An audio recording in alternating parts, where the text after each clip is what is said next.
Le millionnaire tombe amoureux d'une sans-abri, puis elle disparaît avant de réapparaître, et il en reste bouche bée. La pluie s'abattait avec violence sur les grandes baies vitrées du Sterling Esprime, l'un des restaurants les plus huppés de la ville. À l'intérieur, l'air était saturé du parfum de vin coûteux, de steaks grillés et des murmures discrets de l'élite. Mason Sterling, milliardaire de 32 ans, réajusta la manche impeccable de son costume alors qu'il s'éloignait de ses compagnons de table. La soirée avait été rythmée de conversations superficielles, de rires forcés et de toasts creux portés au succès, rien qui ne le passionne réellement. À l'extérieur, le monde était différent, brut, sans phare, authentique. Alors que son chauffeur s'approchait, Mason se dirigea vers sa voiture noire et élégante lorsque quelque chose attira son attention. Près de l'entrée, recroquevillée contre le mur de pierre glacée, une silhouette tentait de se protéger de la pluie. C'est pas ralentir. La ville n'avait rien d'étonnant avec sa population de sans-abri. Mais cette fille-là, il y avait en elle quelque chose d'inhabituel. Elle ne ressemblait pas aux mendiants habituels du centre-ville, ceux qui agitent des gobelets vides au coin de rue. Ses vêtements étaient usés, mais pas souillés. Sa posture, bien que brisée, conservait une certaine prestance, une dignité.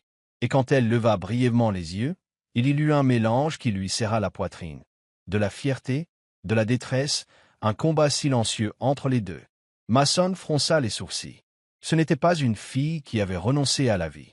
C'était quelqu'un qui avait tout perdu, mais qui refusait de se laisser briser. Ignorant les regards intrigués des passants, Mason s'approcha d'elle. Besoin d'aide? La jeune femme se raidit. Elle le regarda avec méfiance, le corps tendu, comme si elle s'attendait à ce qu'il se moque d'elle ou la repousse, à l'image du reste du monde. « Je vais bien », marmonna-t-elle en resserrant son manteau autour d'elle. Mason n'y crut pas une seconde. Elle était trempée, frissonnante, ses doigts agrippant l'étoffe comme si c'était tout ce qui la maintenait en vie. « Vous n'en avez pas l'air, » dit-il, d'une voix à la fois calme et ferme. Elle détourna la tête, ses cheveux sombres plaqués contre ses joues ruisselantes. « Je n'ai pas besoin de votre pitié. » Mason haussa un sourcil. Elle était fière, butée. La plupart des gens dans sa situation auraient sauté sur l'occasion. Mais pas elle. Quelque chose, à la fois frustrant et fascinant, l'intriguait chez elle. « Ce n'est pas de la pitié, » répliqua-t-il. « C'est un constat. Et une proposition. » Elle finit par croiser son regard, ses yeux lançant des étincelles de défi et d'épuisement mêlés. Un instant, il crut qu'elle allait l'écouter. Mais elle se détourna et tenta de s'éloigner à pas chancelants. Mason ne bougea pas, l'observant alors qu'elle forçait ses jambes à avancer. Un pas, puis un autre, et soudain, elles cédèrent sous son poids. Il réagit aussitôt, se précipitant pour la rattraper avant qu'elle ne heurte le sol. Elle était si légère, son corps secoué de violents tremblements de froid et d'épuisement. Sa respiration était courte, ses doigts se crispant sur la manche de son costume comme par réflexe. Pour la première fois depuis bien longtemps, Mason ressentit quelque chose d'inattendu. Un élan de préoccupation. Une inquiétude sincère. En baissant les yeux sur elle, le visage blême, le corps frêle, il sut qu'il ne pouvait pas simplement l'abandonner. « Mademoiselle » lança-t-il en la secouant doucement. Elle gémit faiblement, incapable cette fois de le repousser. Mason serra l'amtsoïda. Il avait un choix à faire. Soit la laisser là, comme tous les autres l'auraient fait, soit poser un geste qui n'était pas dans ses habitudes, se soucier réellement de quelqu'un. Sa décision fut instantanée. Se tournant vers son chauffeur, il ordonna. « Conduis-nous à l'hôtel le plus proche, immédiatement. » Alors que la portière s'ouvrait, Mason souleva la jeune femme dans ses bras et la porta à l'abri de la pluie, sans se douter un instant que ce moment allait changer leurs deux vies à jamais. Le premier sentiment qu'éprouva Sophia à son réveil, ce fut la chaleur. Pendant des semaines, elle avait vécu dans le froid des trottoirs, le vent mordant, le sol humide, la douleur constante dans ses os à force de dormir sur le béton. Mais à présent, elle se trouvait allongée sur quelque chose de doux. Elle cligna des yeux, la lumière du matin filtrant à travers des baies vitrées qui s'élevaient jusqu'au plafond. Elle distingua des lustres élégants, des draps de soie, un luxe tapissant chaque recoin de la pièce. Son soufflet s'écoupa. « Où suis-je » Elle se redressa brutalement, le cœur affolé. C'est alors que la porte s'ouvrit. Mason Sterling apparut sur le seuil, aussi impeccablement vêtu que d'habitude, un plateau petit-déjeuner à la main. « Bonjour » lança-t-il d'une voix assurée. « Bien dormi » Le corps de Sophia se tendit. Elle était dans sa suite d'hôtel. Les souvenirs de la veille lui revinrent en rafale. La pluie, son malaise, la façon dont il l'avait portée jusqu'à la voiture. Et maintenant, elle était ici, dans un monde qui n'était pas le sien. Elle devait partir. Tout de suite. Pourquoi suis-je ici? Demanda-t-elle d'une voix plus dure qu'elle ne l'aurait voulu. Mason déposa le plateau sur la table de chevet, sans se troubler. Tu t'es évanoui sous la pluie, expliqua-t-il. Je n'allais pas te laisser là. Sophia jeta un regard au café fumant, aux croissants frais, aux œufs parfaitement cuits. Tout, dans cet homme, respirait la richesse, le privilège et l'influence. Elle s'en méfiait d'instinct. Je n'ai pas besoin de charité, répliqua-t-elle en repoussant la couverture. Mason haussa un sourcil. Je n'ai pas dit que tu en avais besoin. Elle laissa glisser ses jambes hors du lit, constatant qu'elle portait toujours ses propres vêtements, simplement nettoyés et pliés avec soin. Il ne l'avait pas humiliée, ne lui avait pas retiré sa dignité. Malgré cela, elle refusait de baisser la garde. « Merci, mais je dois partir. » Mason s'adossa à la commode, les bras croisés. « Tu es libre de partir, » dit-il d'un ton égal. « Mais avant, j'aimerais savoir une chose. » Sophia hésita. « Qui es-tu » interrogea-t-il, le regard scrutateur. Son souffle se bloqua un instant. Il ne lui demandait pas d'où elle venait, ni pourquoi elle était sans abri. Il voulait savoir qui elle était, comme s'il percevait déjà ce qu'elle s'efforçait de dissimuler.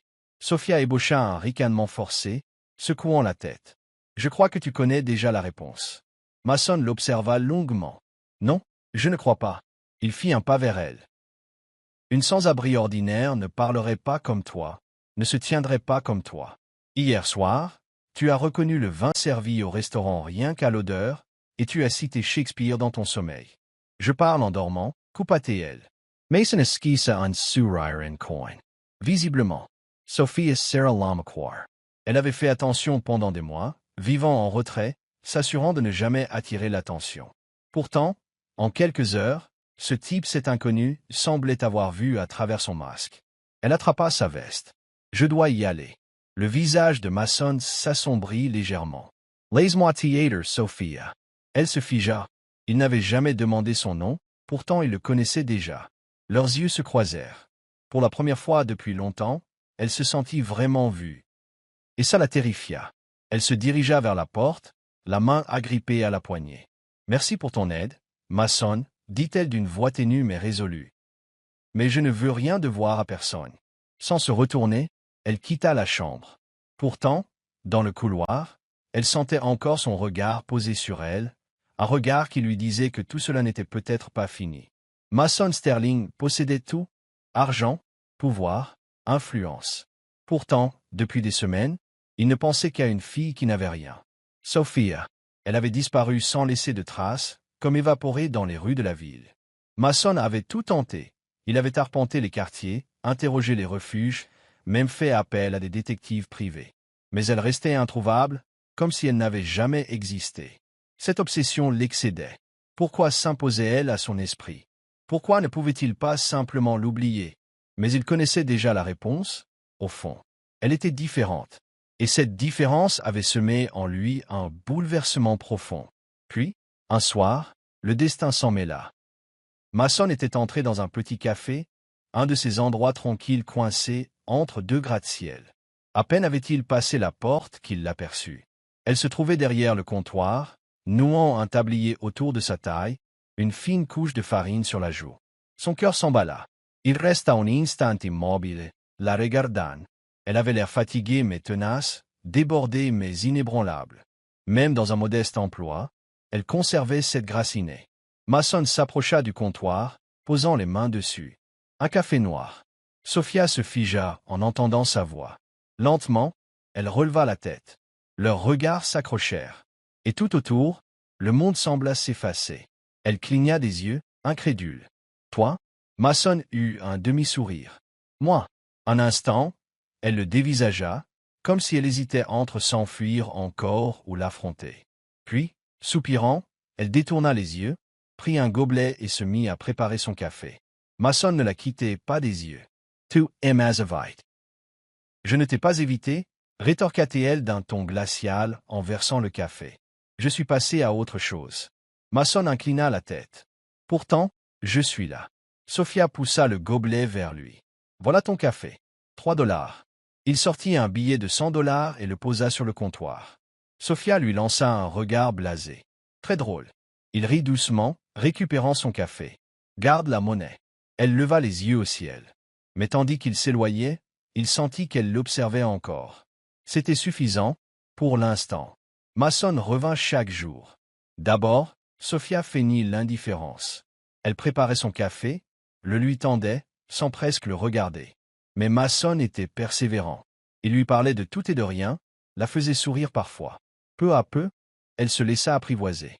Un jour, alors qu'elle lui tendait son café, elle soupira. « Pourquoi tu reviens sans cesse, Mason ?»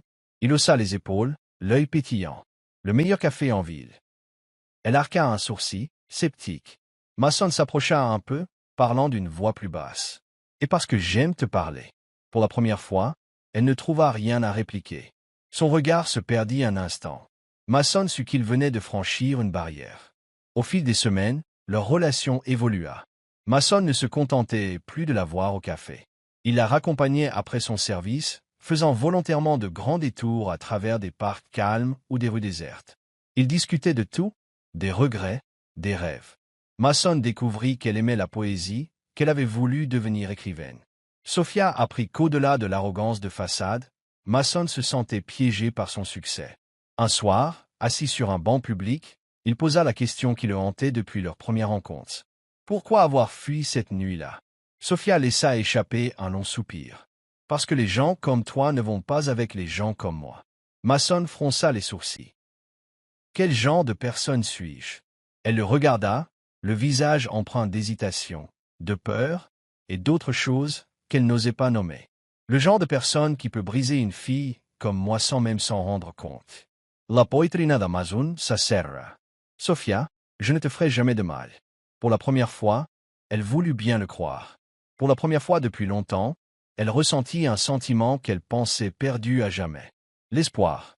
Mason ne s'était jamais considéré comme un homme sentimental.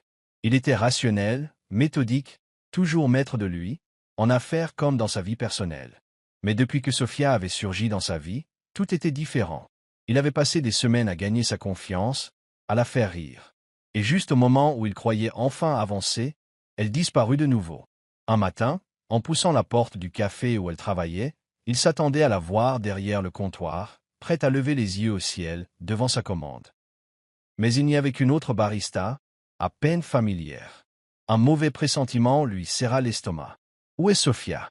demanda-t-il, tâchant de conserver un ton détaché. « La barista franca les sourcils. » Elle a démissionné. Le cœur de Mason manqua un battement. « Quoi?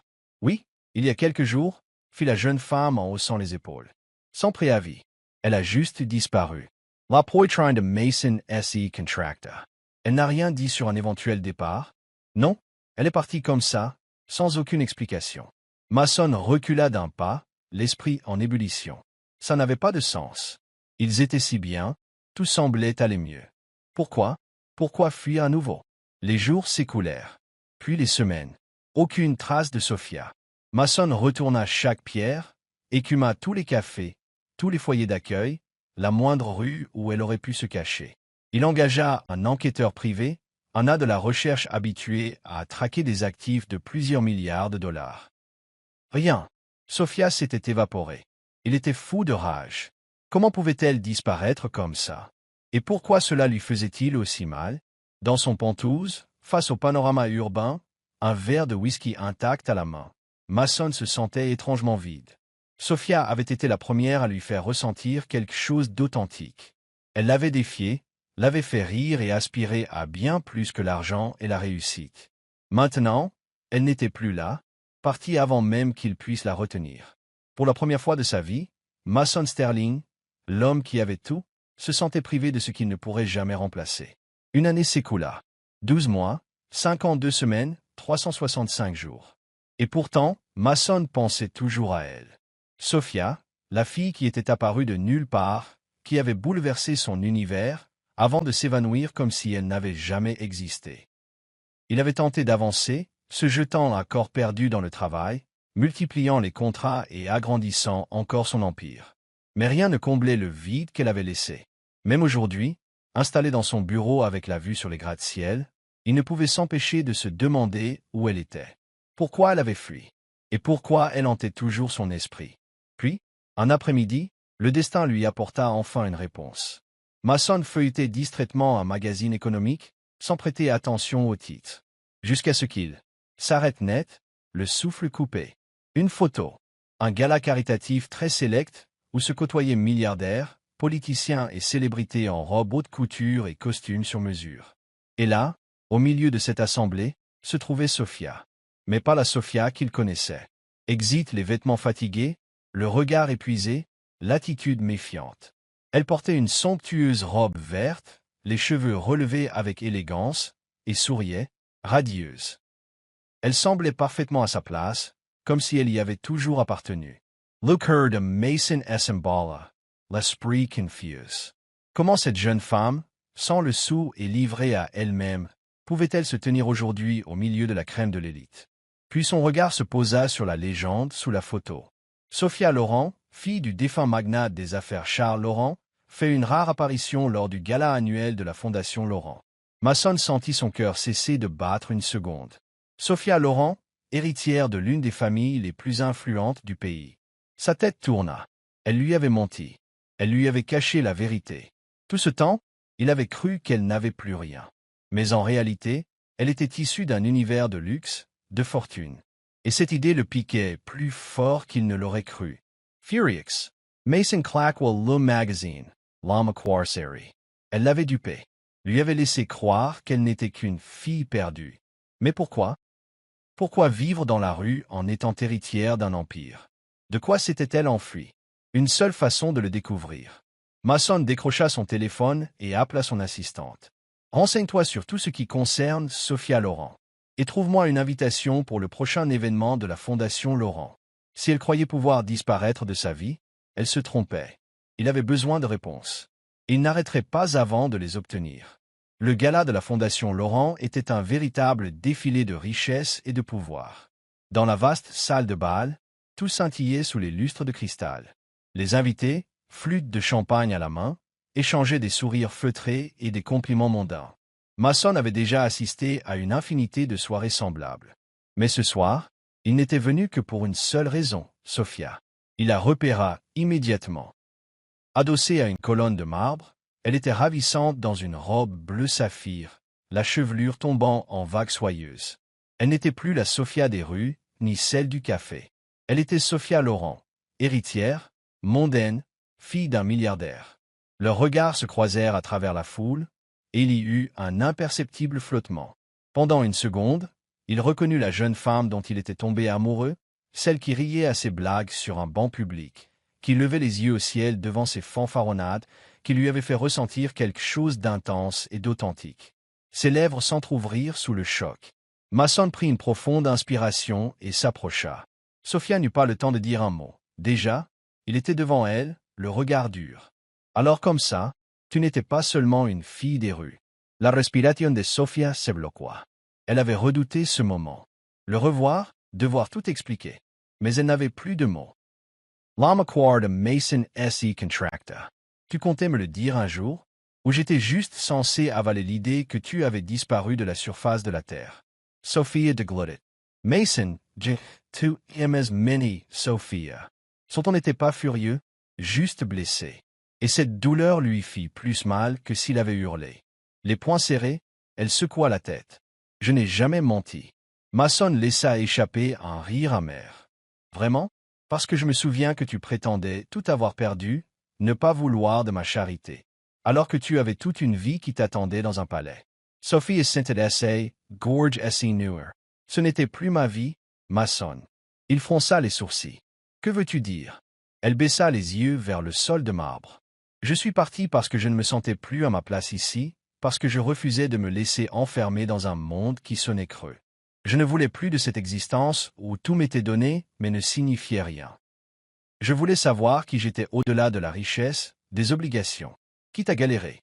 Le cœur de Mason se serra. Tout s'éclaircissait soudain. Son attitude, son langage, sa fierté inébranlable. Elle n'était pas une pauvre fille à la dérive. Elle était une héritière en fuite, déterminée à redevenir maîtresse de son destin. D'un geste nerveux, Mason passa une main dans ses cheveux. « Bon sang, Sophia. » Elle releva les yeux, emplis de larmes retenues. « Je n'ai jamais voulu te blesser, » murmura-t-elle. Il secoua la tête. « Tu ne m'as pas blessé. Tu m'as juste rendu fou. » Un faible sourire triste étira ses lèvres. J'étais perdu aussi. Le brouhaha du gala continuait autour d'eux, conversation et rire, musique légère, mais ils se trouvaient dans leur propre bulle, suspendus entre le passé et le présent. Mason fit un pas en avant. « Je me fiche de ce que tu représentes, Sophia. Que tu sois milliardaire ou sans le sou. » Le souffle de la jeune femme se bloqua. « Moi, je tiens à toi. À la fille qui m'a tenu tête, qui m'a fait rire, qui m'a ouvert les yeux sur autre chose que l'argent et les affaires. » Une larme roula sur la joue de Sophia, et Mason l'essuya avec une douceur infinie. « Alors, dis-moi, souffla-t-il d'une voix plus tendre. Crois-tu toujours que je n'ai pas ma place avec toi ?» Un petit rire étranglé lui échappa, son cœur débordant d'émotion. « Non, Mason. » Elle posa sa main sur la sienne. « Tu es la seule chose dans ma vie qui m'ait jamais semblé vraiment légitime. » Pour la première fois, Sophia s'autorisa à croire en un amour qui ne lui ferait plus peur. Plus de secrets, plus de fuites, plus d'angoisse. Mason et Sophia pouvaient enfin s'aimer librement. Le temps passa, et leur relation s'approfondit de manière inédite. Mason, autrefois persuadé que l'argent réglait tous les problèmes, se mit à accorder moins d'attention aux affaires pour se consacrer à ses instants partagés avec elle. Sophia, qui redoutait d'être piégée par la richesse et les conventions, comprit que l'amour n'avait rien à voir avec l'argent, mais tout à voir avec la confiance. Ils voyagèrent ensemble, découvrirent le monde, partagèrent des fous rires, savourèrent des levers de soleil, et profitèrent de baisers volés sous les lumières de la ville. Il n'y avait plus deux univers séparés, mais un seul, celui qu'ils construisaient, main dans la main. Un soir, sous un ciel parsemé d'étoiles, Mason comprit que le moment était venu. Il avait tout planifié, un jardin sur le toit, décoré de guirlandes lumineuses, un dîner sous le firmament, le cadre parfait pour la surprendre. Sophia ne se doutait de rien. Elle était en face de lui, radieuse dans la clarté tamisée des bougies, riant d'une anecdote qu'il venait de raconter. Lui, il l'écoutait à peine. Son cœur battait trop vite. Cette femme, si belle, si audacieuse et si improbable, avait transformé son existence. Il ne voulait plus vivre une seule journée sans elle. Prenant une inspiration, il se leva de table. « Qu'est-ce que tu fais » demanda Sophia, intriguée. En silence, Mason posa un genou à terre. Sophia écarquilla les yeux, portant sa main à sa bouche. « Sophia !» Sa voix était posée, mais en lui, tout vibrait d'émotion. « La première fois que je t'ai vue, j'ignorais qui tu étais. Mais à l'instant où j'ai plongé mon regard dans le tien, j'ai su que je ne pourrais jamais t'oublier. » Ses yeux se remplirent de larmes. « Tu m'as montré qu'il existait un monde qui va au-delà de l'argent et de la réputation. Tu m'as appris ce qui compte vraiment. » Il sortit alors un écrin de velours qu'il ouvrit pour dévoiler une bague délicate, un diamant simple et intemporel, à son image. « La seule chose dont j'ai besoin dans cette vie, c'est toi. » Sophia laissa échapper un rire mêlé de sanglots, des larmes roulant sur ses joues. « Mason » murmura-t-elle, la voix brisée par l'émotion. Il esquissa un sourire. « Épouse-moi, Sophia. Sois mienne pour toujours. » Un instant, elle resta sans voix. Puis elle hocha la tête, riant de joie, les larmes aux yeux. « Oui, oui, Mason. 1000 fois oui. » Il glissa la bague à son doigt, et avant même de se relever, elle se jeta à son cou. Il la serra contre lui, le visage enfoui dans ses cheveux, la tenant comme si elle était tout son univers. Sous le scintillement des étoiles, Sophia savait qu'elle avait enfin trouvé sa place. Le jour de leur mariage, un doux soleil inondait de lumière les jardins du domaine Sterling. Chaque fleur, chaque décor, jusqu'au moindre détail, avait été choisi avec soin pour célébrer leur amour. Pourtant, rien n'était plus éblouissant que la mariée avançant dans l'allée. Debout à l'autel, Mason sentait son cœur battre à tout rompre alors que Sophia s'avançait vers lui, drapée de soie et de dentelle, la chevelure en cascade, les yeux brillants d'un bonheur infini. Il n'avait jamais douté qu'elle était splendide, mais aujourd'hui, elle était sienne, et cela la rendait encore plus belle à ses yeux. Les invités se levèrent, les observant dans un silence admiratif. À chaque pas, Sophia repensait à leur histoire, la nuit pluvieuse de leur rencontre, les tasses de café partagées, la façon dont il ne l'avait jamais abandonnée malgré ses fuites. Elle arrivait maintenant au terme de ce chemin, prête à s'unir pour toujours à cet homme qui avait tout bouleversé. Elle arriva devant l'autel, et Mason prit ses mains, son étreinte à la fois assurée et délicate, comme une promesse muette. L'officiant commença son discours, mais Sophia n'entendait que les battements de son propre cœur. Enfin, la question retentit. « Mason Sterling, voulez-vous prendre Sophia Laurent pour épouse, pour l'aimer, l'honorer et la chérir tous les jours de votre vie ?» Mason n'hésita pas un instant. « Je le veux. » Son ton était empreint de cette conviction profonde qu'il ne pouvait exprimer autrement. Puis l'officiant se tourna vers elle. « Sophia Laurent, acceptez-vous de prendre pour époux Mason Sterling et de rester à ses côtés, quels que soient les défis qui se présenteront à partir de ce jour ?» Les yeux de Sophia croisèrent ceux de Mason, et tout doute, toute peur, tout souvenir douloureux s'effaça. « Je le veux. » Lorsque l'officiant les déclara mari et femme, une clameur joyeuse s'éleva. Mason ne perdit pas une seconde, il attira Sophia contre lui et l'embrassa, comme pour rattraper toutes les fois où il avait craint de la perdre. Sophia se laissa aller, riant et pleurant, tandis que les convives applaudissaient avec ferveur.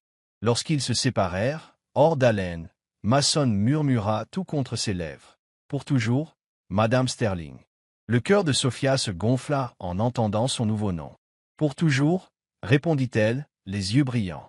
Pendant la réception, alors que la musique résonnait et que les rires remplissaient l'air, Mason et Sophia s'éclipsèrent sur la terrasse. Le soleil de fin de journée baignait le monde d'une douce lumière dorée. Il entrelaça ses doigts aux siens, la contemplant comme si elle était la seule chose qui comptait. « Puis » murmura-t-il. Un sourire éclaira le visage de Sophia, qui se blottit contre lui, trouvant dans sa chaleur un refuge inébranlable. « Je n'ai jamais été aussi prête de toute ma vie. » Ils avancèrent alors ensemble, abandonnant le passé derrière eux, et embrassant un futur empli d'amour et de rire, avec la certitude que, où qu'ils aillent désormais, ils seraient unis. Il n'y avait plus d'hommes milliardaires et d'héritières en fuite, seulement deux âmes qui s'étaient enfin trouvées, et c'était tout ce qui comptait. Parce que l'amour n'a rien à voir avec le statut ou la fortune. Il s'agit de choisir l'autre, encore et encore, malgré les obstacles. Mason et Sophia ont prouvé que, peu importe d'où l'on vient ou à quel point on se sent perdu, le véritable amour finit toujours par retrouver son chemin. Ils ont surmonté les secrets, la séparation, les doutes, mais leur amour est sorti vainqueur. Car l'amour, ce n'est ni l'argent ni le prestige, mais la volonté de choisir l'autre, inlassablement. Si cette histoire vous a ému, n'oubliez pas d'aimer, de partager et de vous abonner à Histoires qui émeuvent l'âme, pour plus de récits bouleversants et inspirants. Activez les notifications pour ne manquer aucune de nos histoires qui sauront toucher votre cœur. Merci de nous avoir lus, et souvenez-vous, parfois, les plus belles histoires d'amour naissent des rencontres les plus inattendues. À très vite pour la prochaine histoire.